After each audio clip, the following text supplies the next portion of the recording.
Meet Vito, a veteran lung destroyer who decides to fight in World War II instead of going to jail because he was caught stealing a couple of Freddos from his local corner shop with his best friend Joe. Bloody hell, this intro mission seems pretty challenging already. I almost die right away, but just wait until you see what happens later on.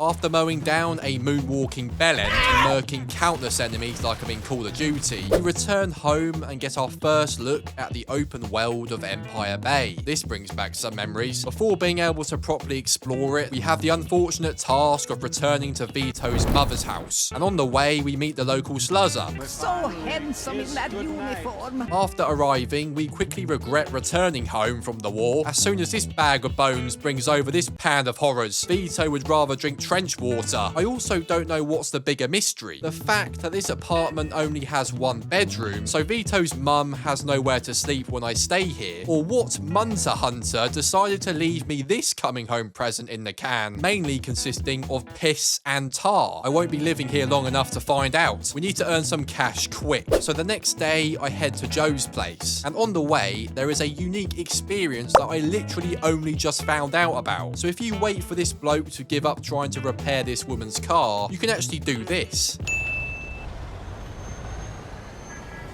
There we go, all done. These little details are the reason I love Mafia 2. So we meet up with Joe.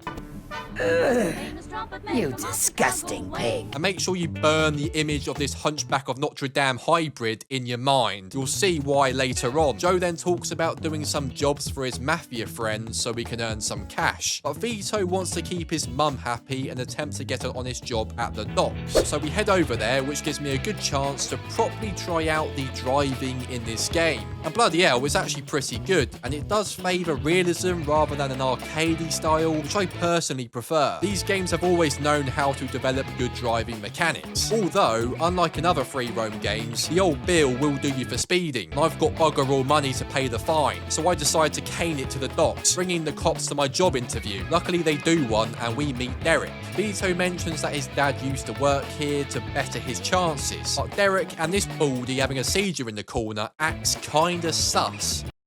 They do offer me a job, and I follow a walking white Malteser down the stairs and begin my shift. After loading one singular crate onto the truck, I decide enough is enough and can it. However, name-dropping Joe does lead to a better job offer, but I'll come back another day. As the game progresses, Joe introduces me to some dodgy people, and I go from moving crates and stealing gas stamps to whacking the obese real quick. In this mission, I transport a MG42 machine gun into a car and then get pulled over by the old Bill on purpose to see if they notice anything fishy.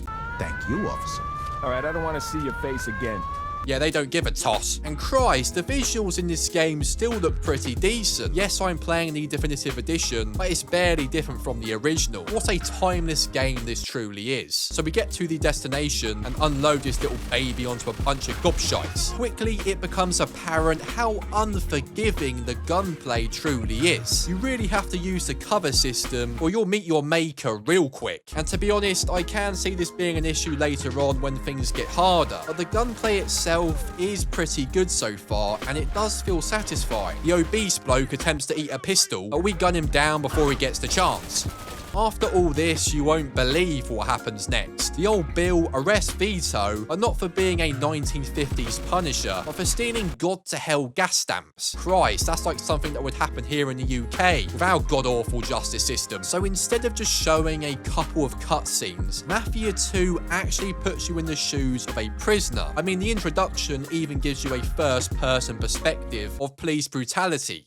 This segment of the game is pretty amazing and actually makes you feel like you're in prison. After serving about 6 years, Joe manages to get us out and we return back to Empire Bay. As always, time in the prison system does wonders for Vito, as he's now more motivated than ever to commit crimes and join the most dangerous mafia family in Empire Bay. Quick to impress, I get a really important hit from a man that would put people who draw caricatures for a living out of business. Now, I've got to be honest here, this was the first mission to annoy me. It starts with a tailing segment that I can't be the only one that absolutely hates, regardless of the game. We get through it, but the game decides to freeze and bug out, so we've got to do it all over again. It works a second time, but I then get covered in a load of cack. The stealth is easy, but as soon as these grade B bellends start shooting bullets, the game just cranks the hardness level up similar to my cock in the morning. We do manage to beat it, and our target barricades himself in this room. Old Einstein here, who's trying to break the door down with a piss blunt knife, decides to have an epiphany.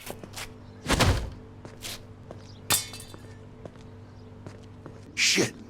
I ain't gonna be able to open it like this. Eventually we break it down, and I give Megamind the satisfaction of murdering our target, Luigi. I grab a tasty little suit as Joe informs us that we're getting brought into the Mafia family tonight. This is where Joe and Vito's lives change forever, right after the old boy finishes his funny turn during the ceremony. After a much needed kiss, Joe and Vito officially become part of the Mafia family and really start turning things around. The cast just starts caning it in, and Vito manages to cap the home he's always dreamt of. This was always my favourite part of this game, and guess who works in the local diner around the corner?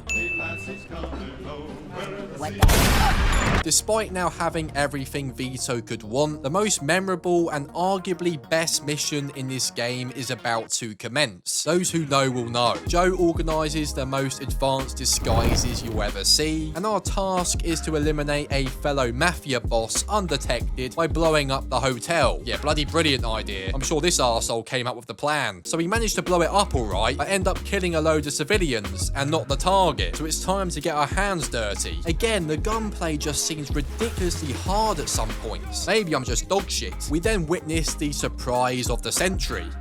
Hey, what the heck is going on here? Our target tries to get away, but I use my driving skills to the absolute max, and Joe fills in with lead.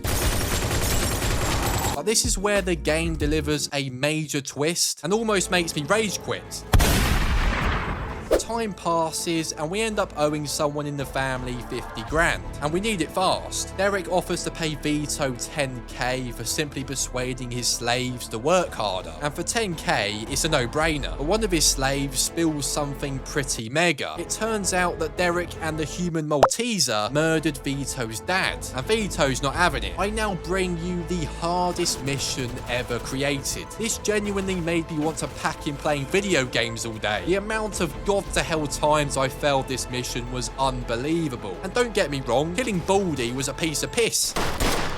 But old Derek was a different story. His use of Molotov aimbot on crack made me want to punch a hole through my damn screen. This mission is so damn hard, I literally had to replay this about 5 times, and I can't be the only one who finds it this difficult, surely. Regardless, I do eventually twat the knobhead, which felt more impossible than England winning the World Cup.